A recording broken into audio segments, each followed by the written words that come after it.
MCD सफाई कर्मचारियों का मामला लगातार बढ़ता हुआ नजर आ रहा है। आइए इस मसले पर हम बीजेपी की तरफ से प्रतिक्रिया जानते हैं। सर, तो जिस तरीके से यहाँ पे लेखा जोखा यहाँ पे आपने दिया है, इस पैम्पलेट के जरिए जनता के बीच आप क्या पैगाम पहुँचाना चाहते हैं?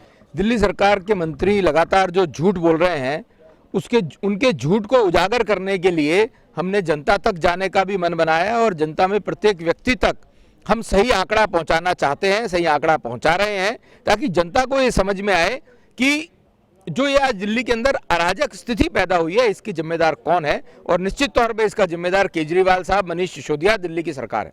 पर जिस तरीके से बीजेपी और आम आदमी पार्टी के बीच एक लड़ाई देखने को मिल रही है, जो मिसकम्युनिकेशन देखने को मिल रहा है, और इस मिसकम्युनिकेशन के बीच में सफाई कर्मचारी फंसती हुई नजर आ रही है, क्या लगता है कि इस पूरी समस्याओं का समाधान क्या हो सकता है?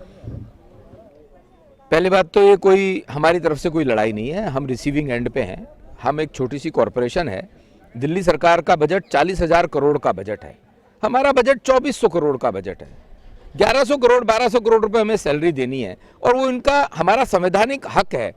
भारत का संविधान दिल्ली सरकार को ये कहता है कि अपने अंतर्गत आने वाली नगर निगम को आपको आर्थिक दृष्टि से सक्षम बनाना पड़ेगा, जो ये नहीं कर रहे हैं, जिसके कारण से ये लड़ाई है। और इसका हल मुझे लगता है माननीय उच्च न्यायालय के द्वारा संभव हो तो हो, और नहीं तो ये ऐसा भी कर सकते हैं दिल्ली सरकार के लोग कि कोर्ट की भी अवमानना कर सकते हैं। जी साहब की तरफ से क्या आश्वासन मिला, क्या कदम? जी साहब ने कहा है कि मैं दिल्ली सरकार से बात करके कोशिश कर रहा हूं कि कुछ इंटरिम रिलीफ लोन के रूप में, सॉफ्ट लोन के रूप में मिल सके। तो जिस तरीके से अरविंद केजरीवाल के बेंगलोर जाने पे कई सवाल उठते हुए नजर आ रहे, क्या लगता है कि इन मामलों से दूर भागने के लिए उन्होंने ऐसा कदम? अरविंद केजरीवाल साहब को पता था, क्योंकि यूनियंस के नोटिस पहले से आए हुए थे, उन्हें पता था कि उन्होंने पैसा नहीं दिया है, कर्मचारी का पेट भूखा है, चूल्हा सूखा है, तो ये स्ट्राइक पे जा रहे हैं। वो इस चीज़ को कभी भी फेस नहीं करना चाहेंगे, इसलिए वो वहाँ पर अपने खांसी जुकाम का इलाज कराने के लिए बेंगलोर चले गए।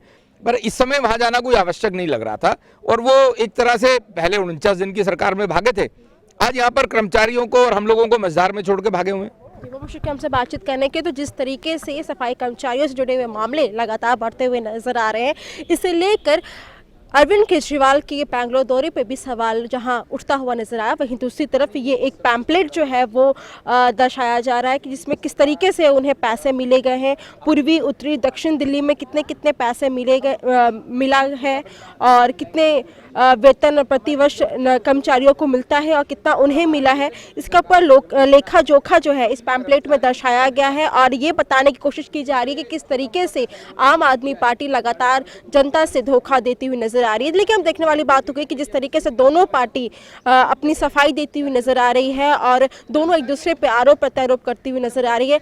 अब इस एलजी से मीटिंग के बाद एलजी के तरफ से क्या कदम उठाया जाता है और कब तक इस मामले का सोल्यूशन निकल पाता है। मैं ज्योति सिंह, कैमरा पर्सन अंकित के साथ, मुंसिफ टीवी, दिल्ली।